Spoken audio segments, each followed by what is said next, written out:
The question of this project, what is American culture? For you, what are the assumptions embedded in that question? American and culture.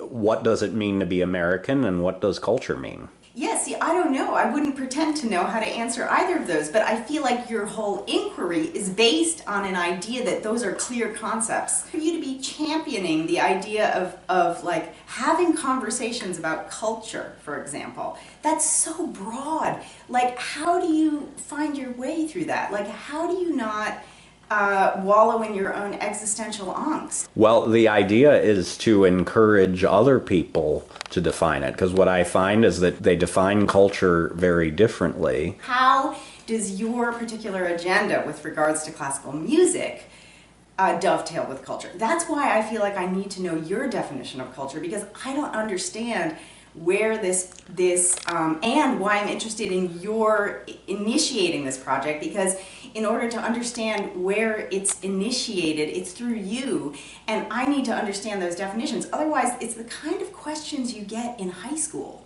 you know, where it's like, repeat back to us your indoctrination. So I feel like, you know, to use huge broad terms like that is not helpful. I just find it so oblique. But that's exactly the sort of reaction that I'm looking for. See, even a critique of the question is a part of the project. Okay, well, that's my feeling. So then what makes me interested is how you propel yourself forward through this project with the obliqueness in play. To the extent possible, I want to remove myself from the equation, because I feel that... But it's impossible. Let's pretend that I'm still living in Afghanistan and it's someone else doing this project who's coming at it from the perspective of, you know, an aspiring chef or something. And they're trying to identify what is American culture. I mean, I think an individual asking the question, yeah, it's difficult to avoid imposing your own bias, but that's why, as much as possible, you know, I don't want to just ask other classical musicians. I just want to point out that you're very much a central figure in this. I mean, who you are, if you read the blog, Yeah. It's a lot of pictures of you, and it's a lot of images that show your performances and your, you know, everything that you're up to. I just think that you're blind to yourself if you think that you're sort of an impartial participant in this, and that people would not be interested in your specific role and agenda with regards to this project, Well, because you're not. Central. But You're absolutely I can't central. I can't be, though. I'm not going to say that I'm blind. I don't think I'm aware of everything you've been saying. When you're dealing with a quote-unquote melting pot culture, there are two different directions of this tube to look at it through. One is a homogeneous one, and one is a multiplicity. And this country attempts to do both all the time. Yeah. We have a mainstream. We have a highly marketed, well advertised and publicized mainstream culture. It's driven by money and marketing, but it reaches the greatest audience. And then there are as many individuals in this country as there are that many different subgroups, eddies, other interests, specialties, and different cultural backgrounds. And so that's the multiplicity that is this country. And I think for many of us who are of the immigrant descended set in this country, not First Nation, but, you know, from Western Europe or other parts of the world landing here, I think we all harbor a kind of nostalgia about what it would have meant to have come from a country where, to answer what is your, you know, what is American culture, for that to be a single statement. But that is the beauty of this country, that we don't have that. That's the point of the project. Okay. Yes. So, but, and yet, okay, you say that's the beauty, that's the point of the project, but there is capture reactions like that. Oh, is to capture reactions. Okay, Yeah. but you are on it, you feel very differently. Which is to say, you feel personally hurt by the fact that what you're specifically interested isn't more included in mainstream culture. That would be fair, yeah. Yeah. So, and that's just something to point out, I would say. I mean, for yourself and for the project, because I mean, and this is where I think you and I really, there's a real fork in the road, because I guess as a performer, you do things for groups of people, so maybe audience becomes more of an immediate part of what you're up to. So I think through that lens, I can really appreciate what you're saying. But I feel like for my work, which is, you know, just totally internal machinations, I don't expect anybody else to be interested in it. But I'm compelled to do it, and I continue on my merry way, but I don't have a proselytizing instinct at all about what I'm up to.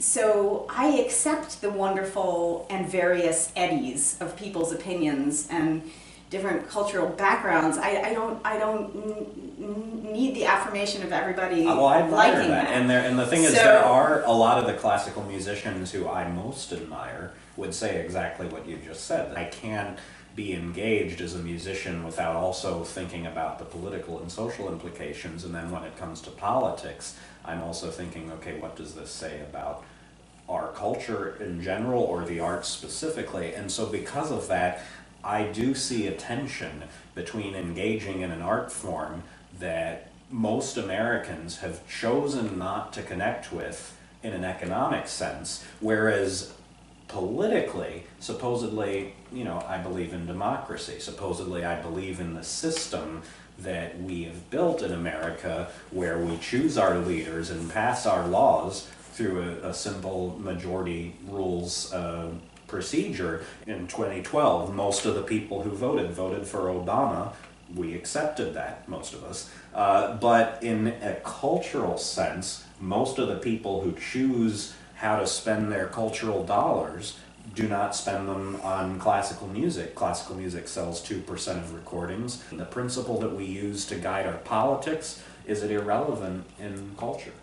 I just am so not interested in politics. I mean, Well, that's the probably truth. healthier for them. I just can't, I cannot even. Well, in principle, Get though, in interested in that theory, connection. what do you think of the idea of democracy then? I know that's a very basic Jesus question. Christ! This guy like specializes in oblique slamming statements. Well, no, it's not. That was a question, though, not a statement. Because if that's the thing, is that if you believe in a principle that majority is correct, Right. then how does that work in the art sense? Because the thing is, we use democracy not just It's in a not going national. to stop you from playing the music you love. Even if the culture of this country, in a homogenous sense, continues to veer away from what you love, that does not stop you from doing what you love, and it won't stop the thousands, probably more, hundreds of thousands of people who love it too. That's the beauty of the arts, don't you see? That you don't have to have funding to do it. Well, always. for violin, You know? it would be tricky to Well, not. for all of us, Yeah. we have, you know, monthly to- payments yeah. and mortgages and everything else, but the degree to which we bury ourselves in those and then get angry at the system for not supporting us through it, that's interesting. I mean, I'd love to see us, you know, be honored by our culture. Like art museums, you need to unpack the cultural context that delivers classical music in this, you know, elitist way. And and I think what you're doing by personally going around and introducing it, I mean, that should be your agenda. I mean, forget the American cultural scene. Just get to work, dude. Like, that is much more, like, it's your heart. It marries your heart with your work. And it's like, show people, find ways to bridge it. That's your project. It's part of it. It's great. I think it should be the whole thing.